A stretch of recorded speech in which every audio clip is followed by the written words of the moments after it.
you were in corporate before. How did you transition from corporate into real estate? Because you just said you love it. Right. So I've always been in real estate for over 25 years. So even in the corporate arena, I first started out in property management.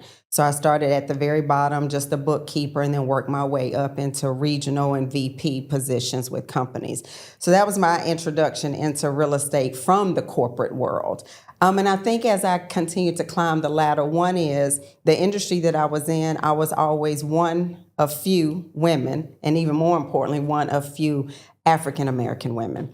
And so just having to navigate those challenges and to allow my voice to be heard, because a lot of times for us women and women of color in the work field, and especially if you're in a high position, I could come across being more aggressive than my counterpart. Whereas I just may be passionate about what I'm talking about. And so the way it comes out to some people may be aggressive, might be in your face, but it's really my way of saying I'm truly passionate about what I'm saying to you. And so I kind of got tired of begging for my raises every year. I got tired of feeling like I'm having to show up, not just the 365 days, but even on the day that I'm now negotiating my raise. And I'm having to now take you back through a history timeline of what value I've added to your company. So that was my first indication. The second was I just always felt entrepreneurship was in my DNA. Like I believe I was born to come out and be an entrepreneur because just of my mindset and where I knew I didn't want a glass ceiling. I wanted to be able to try and do different things. And I knew if I stayed in corporate America, I was going to always be on one particular path. I get bored very easily. The novelty of things wear off very fast. So I realized, especially in my 30s, that my mind is constantly going. It's always wanting to create new opportunities, new ideas.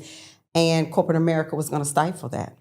So I'm like, well, if I'm going to bet on this company that I'm giving, 50, 60 hours a week to, why wouldn't I bet on myself knowing that I'd give myself 80 hours?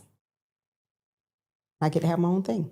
You know, when you spoke about the aggressive, I can remember the times when, I was working for other companies and anytime, our Black ladies were seen as being more aggressive, than other races.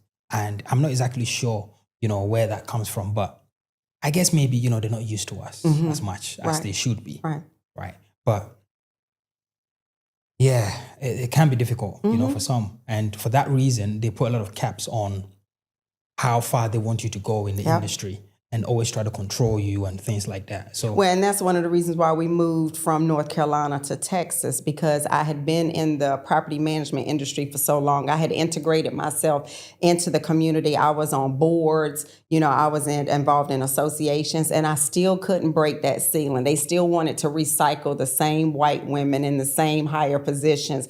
And so I told my husband, I was like, if we continue to stay in North Carolina, my career is going to get stifled. I've got to go somewhere else where diversity is huge, where it's no longer now just about the color and if you're female, but just can you get the job done?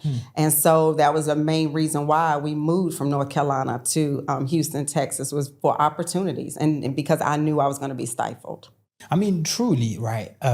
For any person that has a desire to be an entrepreneur, there's usually a why. Yes. And that why is sometimes it can take a long time in the journey for you to actually realize what the why was. What you may think from the beginning may not exactly be what you may realize maybe 5-10 years down the line.